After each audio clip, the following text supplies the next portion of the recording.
1974 मसीह प्राथमिक शिक्षक को अवहेला स्तर में जाशुणी रखा जहाँफल शिक्षार गुणात्मक विकास हो पारना 97 मसीह सरकार गोटे कैडर रूल आनिले पूर्व जिते जन सब शिक्षाकर्मी थे सब सरकार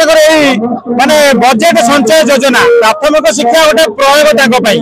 गुणात्मक शिक्षा हूँ स्लोगान कि प्राथमिक शिक्षा हूँ गोटे प्रयोग मूल्य न पाइब कम करूना शिक्षक जो तार न्याय दाबी तार न्याय पारिश्रमिक न पाइब से किपर गुणात्मक शिक्षा दब आज 2025 मसीह जातीय शिक्षा नीति आसी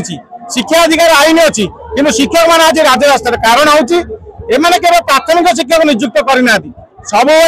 ठिका भित्तिक एवं निम्न माने मानदेय योजना ऑनरारियम शासन कर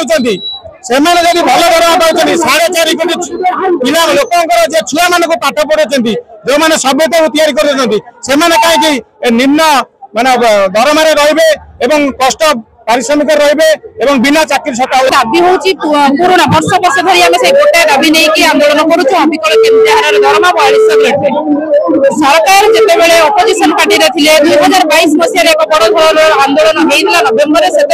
वर्तमान सरकार माननीय श्रीजुक्त मोहन माझी सर जो अपोजिशन पार्टी रे से आम सहित रही आम संगे आमको सहयोग करते समर्थन करते किंतु वर्तमान 15 मास बीती जाइथिबा सत्त्वे से प्रतिश्रुति को रक्षा करना से कथा को भूली जाइछथि तेणुक वर्तमान आम से